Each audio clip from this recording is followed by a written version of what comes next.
So money, power, women. What else? Yes, sir. Wealth.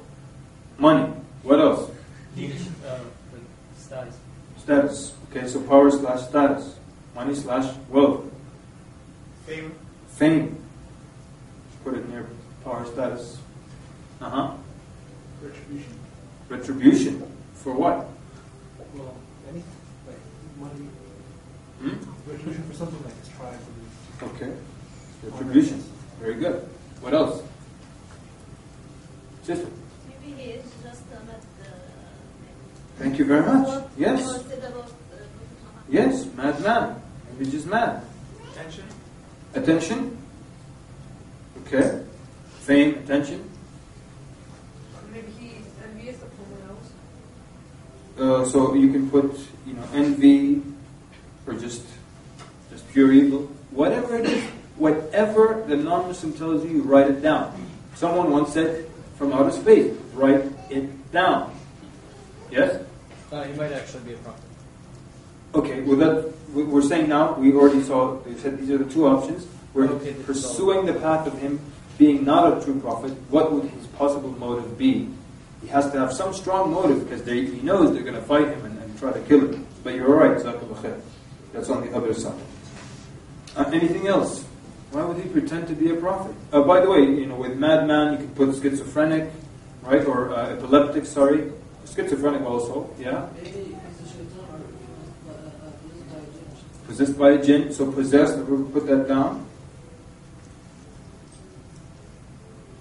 Schizo, S-K-I-T-S-O. Yes? My great joke made you forget it. Try to regain lost land, like king or from a kingly lineage, things like that. Okay, so he's trying to regain some kind of legacy, some kind of old heritage, or some old dominion of his parents, or something like that. Jealousy. Jealousy would have that, right? Envy, jealousy, okay. Anything else? Divide people. None? Just a problem maker. He just wants to divide people. Impossible. I mean, whatever people say, write it down. No matter how ridiculous. Yes, sister? Some secular people would say that in a way he was just trying to improve his society. Okay, so someone like Confucius just wants to improve, just wants to help things, make things better. Right? Very possible. Write it down. What else? Yes, Muhammad? Puppet. Now? Be a puppet, like that. Called a puppet. Like there's someone else moving the Some screen? people say direct words like that, right? Uh-huh. So there's someone else behind me, so he actually believes it. Okay, possible. So it's being edged on by someone else, so write that down. Alright, should we stop or keep going? Political power. None? Political power. Political power, okay. Last one? None? Manipulation. Just wants to manipulate people, feel he's control. Last one? Desire to cause corruption in the land. Okay, so he's like the people that run Masajid now in America. I mean, kidding. All right. I think I had too much tea in the morning. Yeah. Is that decaf caffeine? Extra caffeine. Okay. Now what you do, you let them empty out whatever's in their heart, put any possible motive, and then what do? You go back, using what you know of the Prophet ﷺ, and of his sayings, and his seerah, and his hadith. Brother, I think someone's waiting for you outside. I think. Yeah. So, just the brother, for him. So what happens? Now you go through these possible motives one by one and see, are they plausible or not? Alright, did you write down Martian, alien, all that? If someone said it once, fine, put it down. Whatever they say, put it down. Okay, so then let's start with the easy ones. So he pretended to be a prophet in Arabia because he wanted money. Now you start to refute it, that why it couldn't have been because of money, that he pretended to be a prophet. Such as, yes?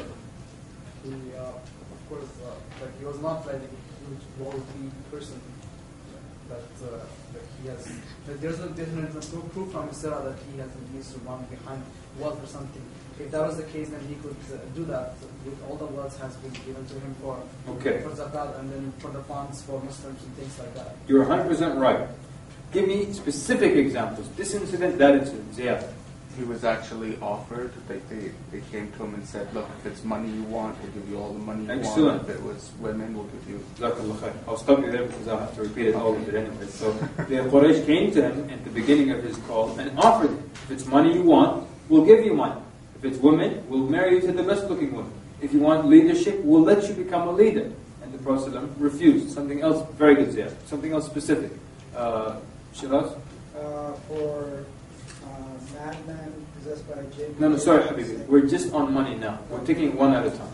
But yours ahead of us, that's good.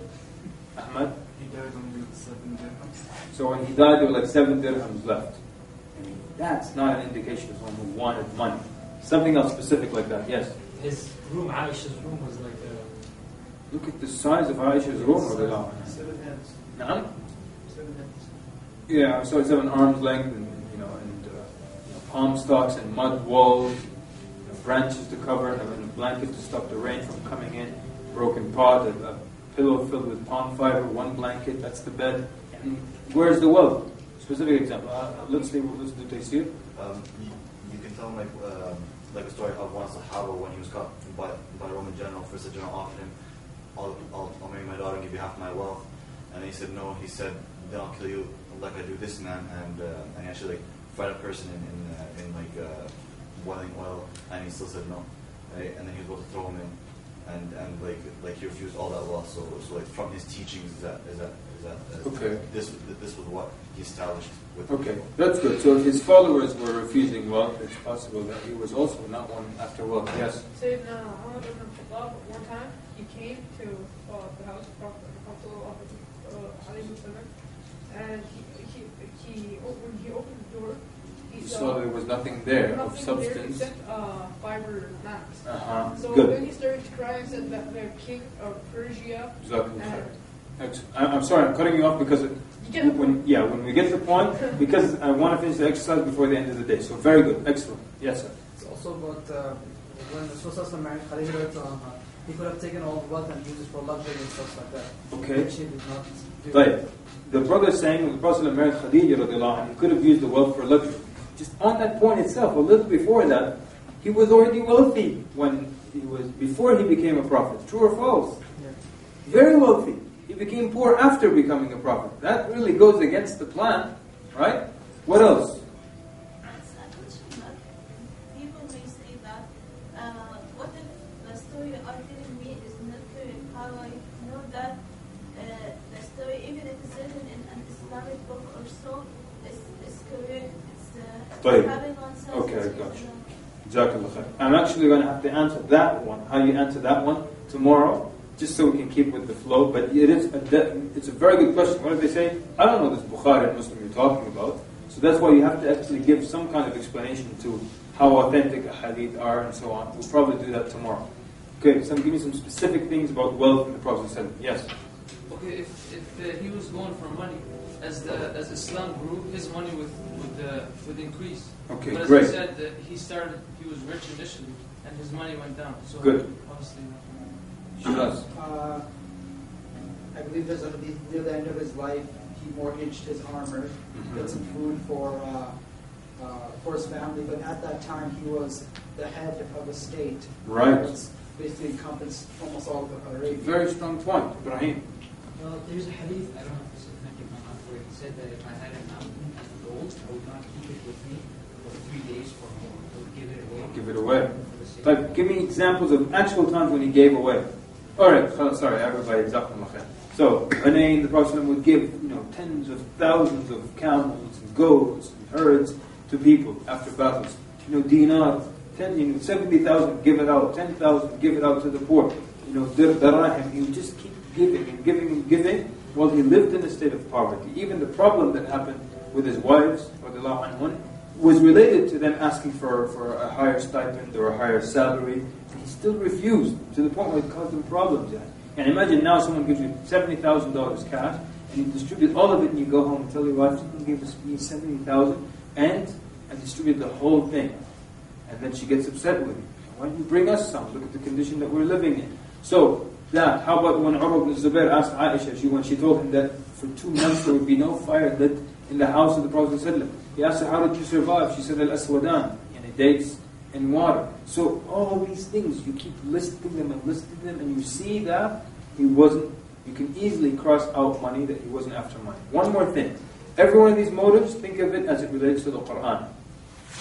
Okay, we're talking about an imposter who obviously would have to write his own Quran.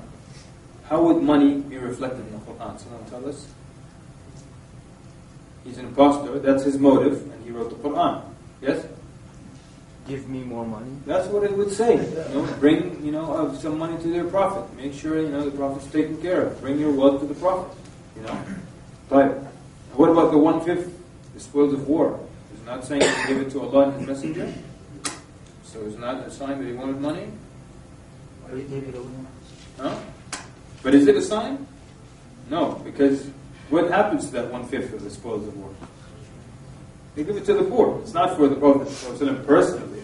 So you understand how, then now everybody can X out money. You can prove to them it wasn't about money.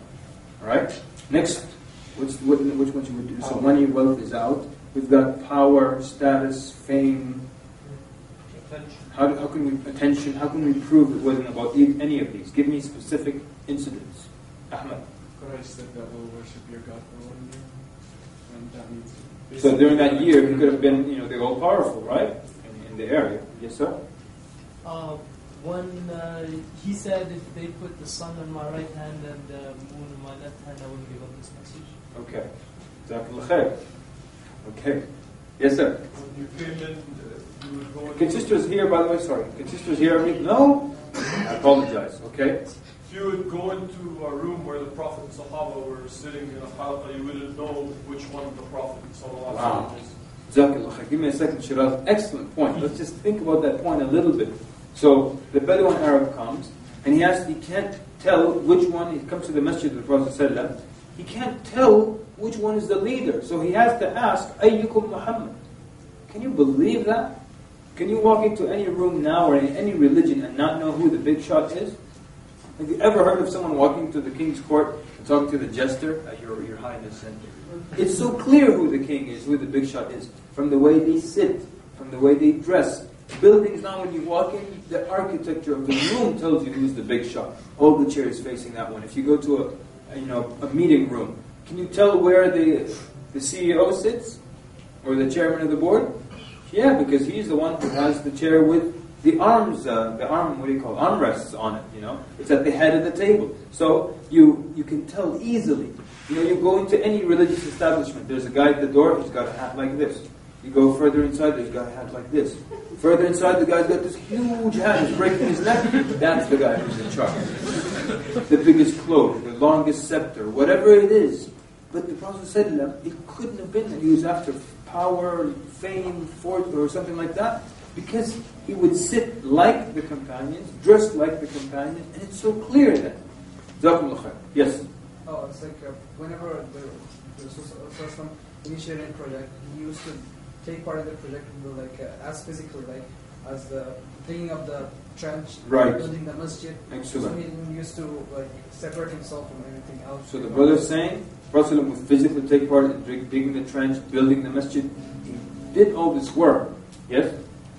Regarding power, the fact that he used Shura himself as companion. Excellent. Jazakallah khair for being so insightful. Never heard that one before. He used Shura. Power and fame, political power, control, and he uses Shura, consultation. Excellent. Shiraz will get to you now. Fadal.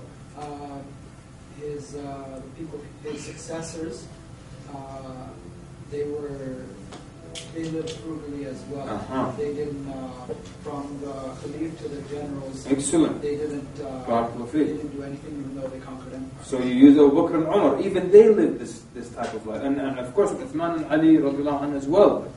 And even actually Muawiyah, the more authentic narrations. So excellent. Yes, about power and